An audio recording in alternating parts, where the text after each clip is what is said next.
So I think we'll start. I'd like to welcome you and thank you all for coming along this evening to remember Lyra. I'm Jude Copeland and I'm with the LGBTQIA Heritage Project. Lyra has been remembered in many places today. She's been remembered in the Queen's University, Belfast, by the Great and the Good.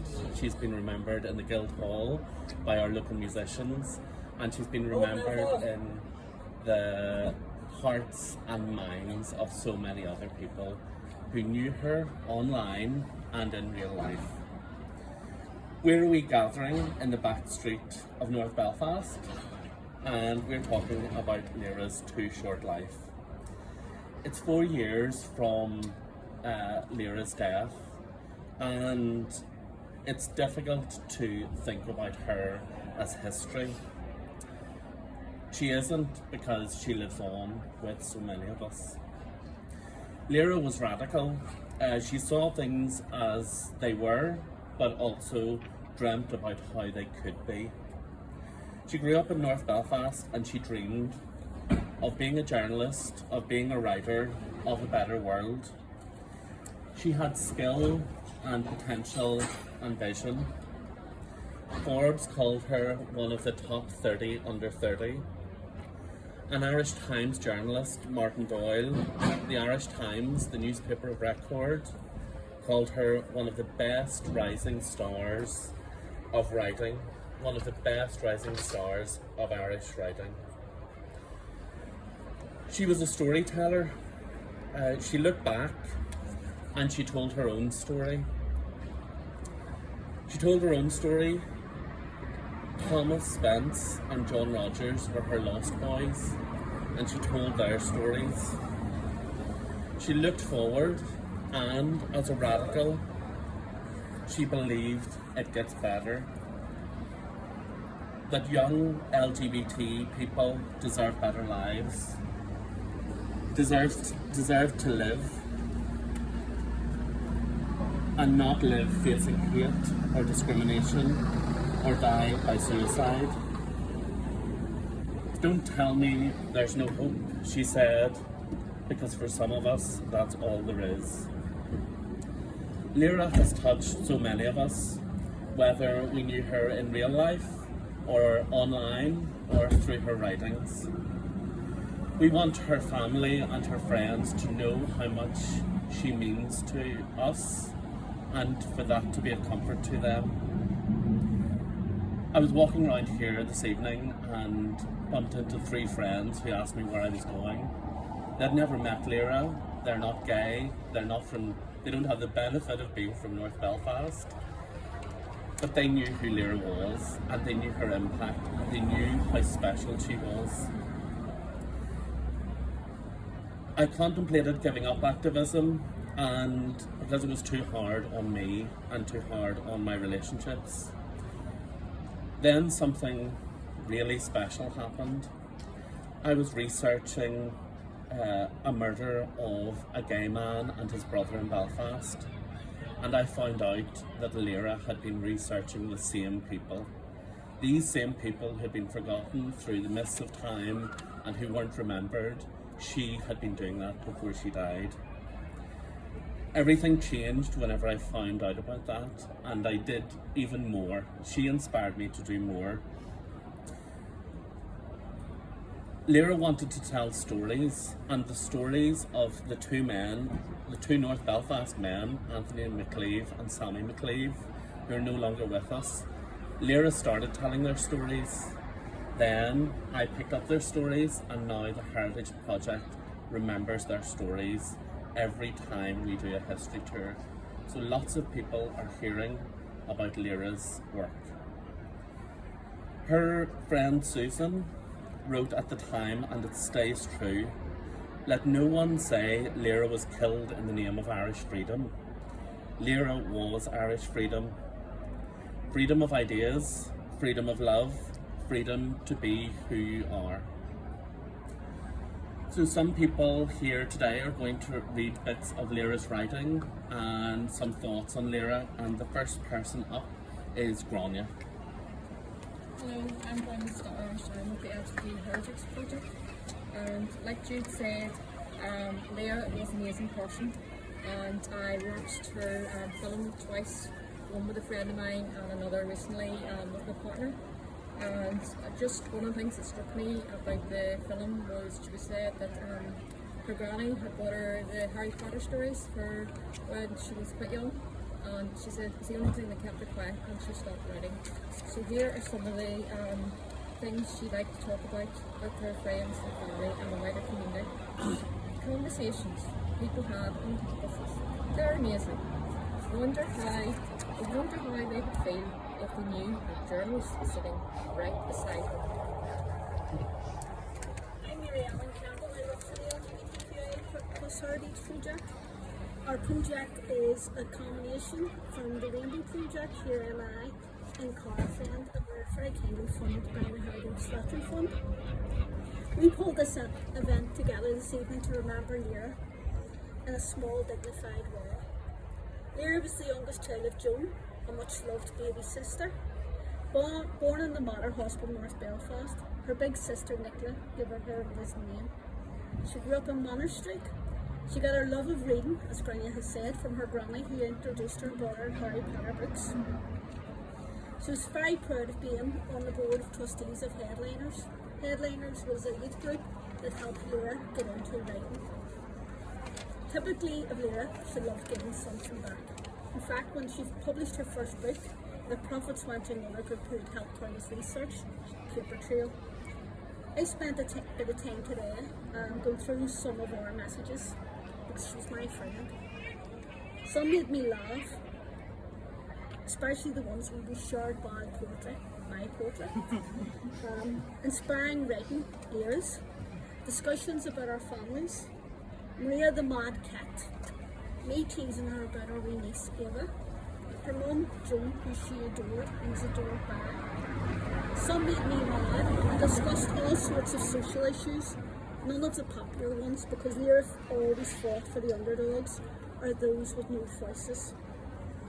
When we do our LGBT heritage tours, as Jude has mentioned, and we talk about the unsolved homophobic murders here, I think of her as I know she would have got stuck into them as much as she'd got stuck into her lost boys.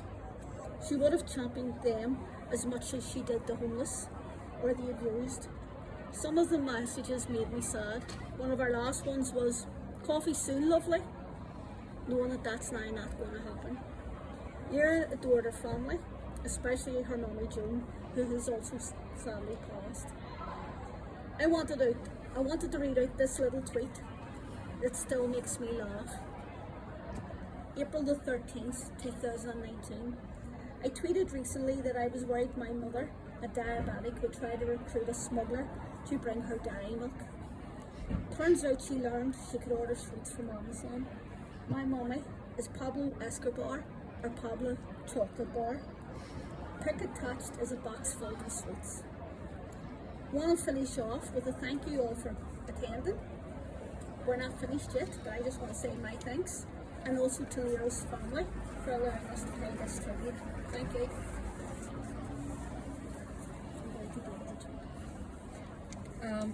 It's the 18th of the 9th, 2016. Granny's doorstep. She invited them in, and 2 hours later she had them on their knees saying the rosary. I'm Gareth. I'm also involved with the LGBT Heritage Project. This is the anniversary of the Good Friday Agreement, and Lyra was 8 years old when the agreement was signed. This is an extract of one of her writings. The Good Friday Agreement, a key part of the peace process that ended the Troubles, was signed when I was 8 years old. But even as the bloodshed of my childhood hadn't left me prepared for the news a decade after the peace began, that my friend Johnny had killed himself at the age of 17. My friend Mick delivered the news. He'd heard from Johnny's stepfather that his body had been discovered on the grounds of a mental institution where he'd been staying after a previous suicide attempt. I don't remember much of what happened. Mick told me, other than walking upstairs, kicking something in the bathroom, and cursing Johnny for dying.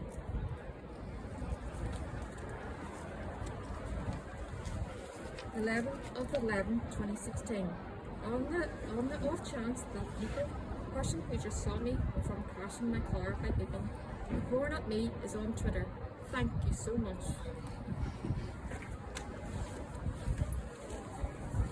Hi folks, my name's Moll. I'm also part of the History Project, and I'm so honoured to be here tonight remembering Lyra. I was there in Derry whenever it happened. I went out for a smoke out the front of our house and I heard the gunshots, and it was the first moment I was kind of like, oh, this is real. And her letter that I'm about to read to her 14-year-old self had an incredibly profound impact on me as a person who's LGBTQ.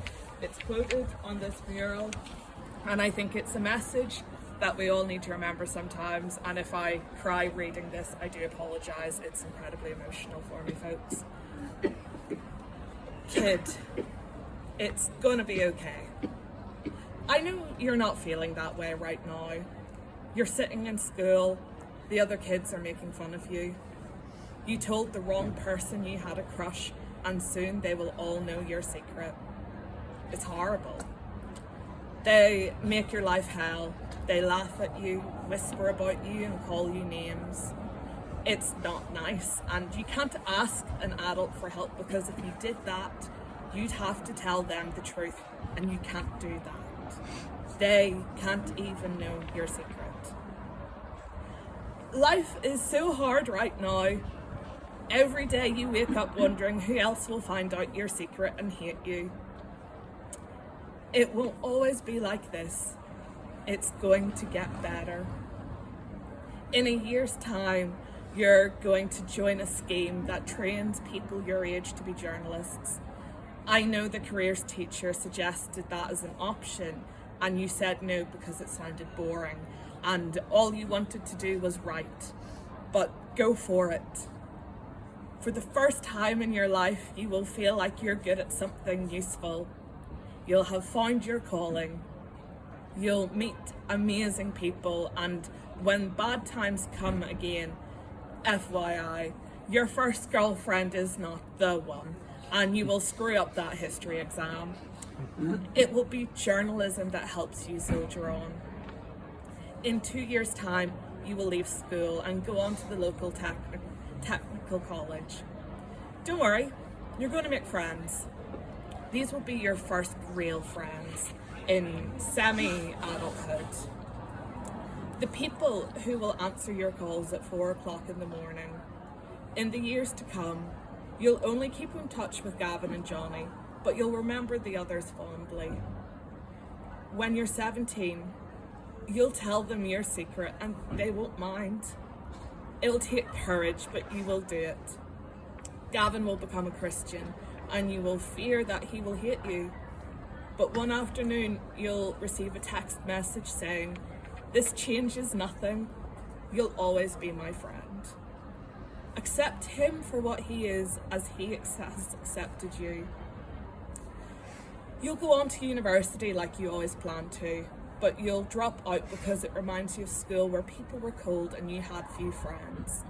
The campus is too big and too scary, but this experience will be the making of you. You'll be making your way through the world for the first time.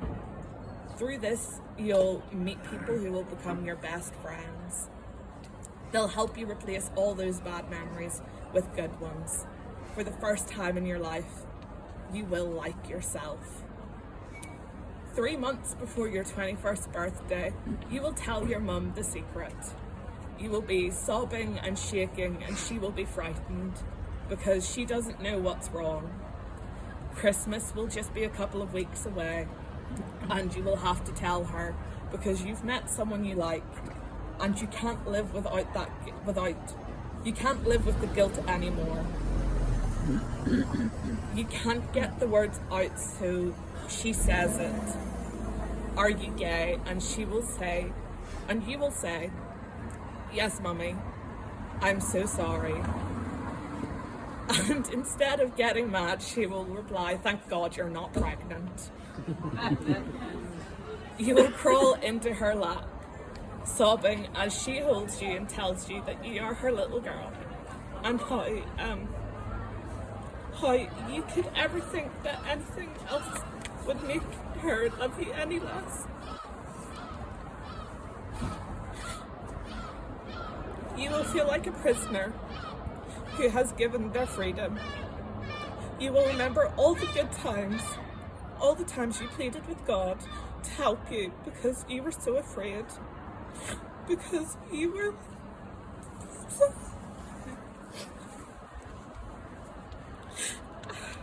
and you will feel so foolish because you had nothing to worry about.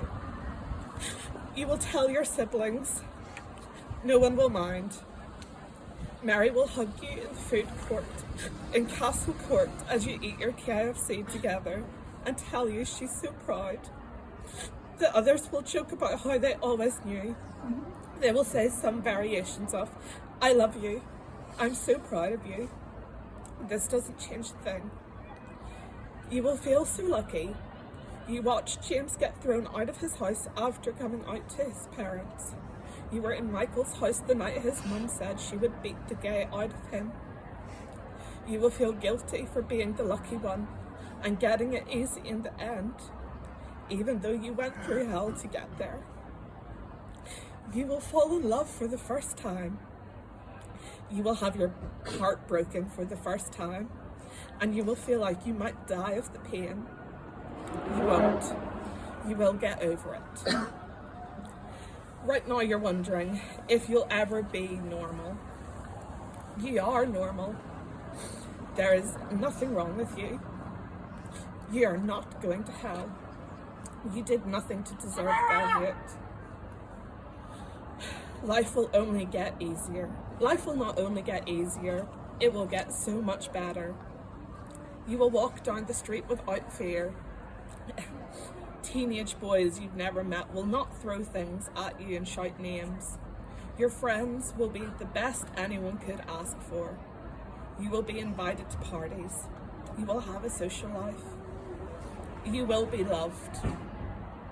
People will use words like awesome and cool and witty to describe you, and you'll forget the times the other kids said you were weird and odd and a lesbo. You will do normal things. You will spend time with your mum, and you will go to work and you'll pay your bills. You'll go to the cinema with your best friend every week because that's your ritual. Dinner, then an action movie where things explode. You will fall in love again. You will smile every day knowing that someone loves you as much as you love them. Keep hanging on, kid. It's worth it. I love you. Thank you so much.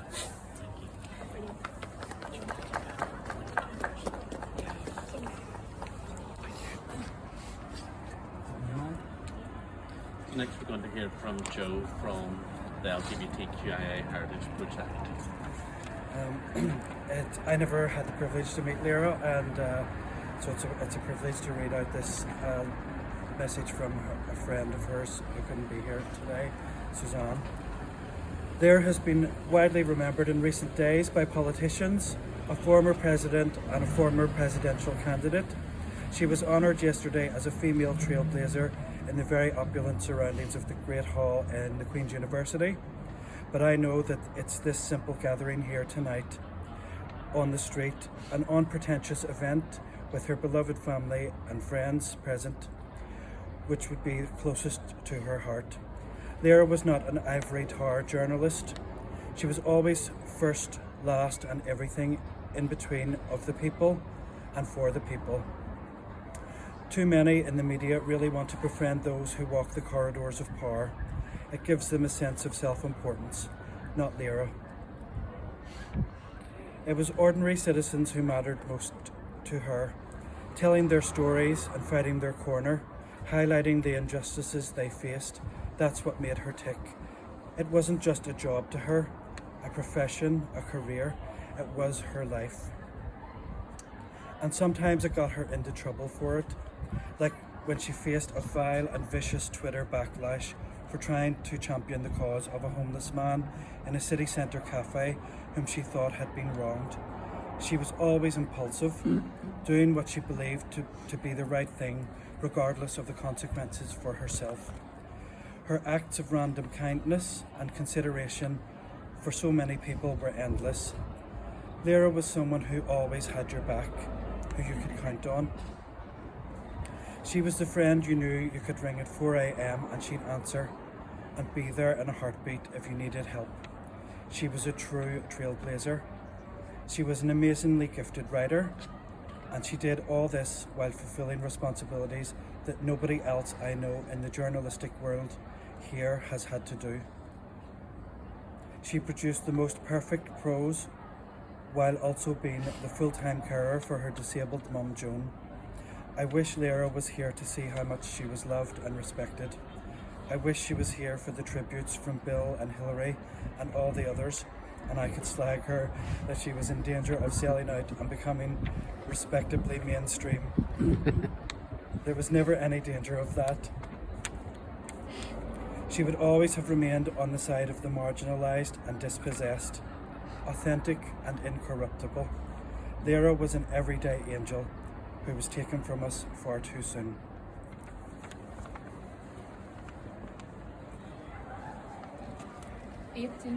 Of April 2019. The swimming world is like going to confession. This week I confessed to a Burger King, a brownie, white hot chocolate, a large bucket of popcorn, a large Coke and a bag of Maltesers. My poor swimming world instructor, he was stunned.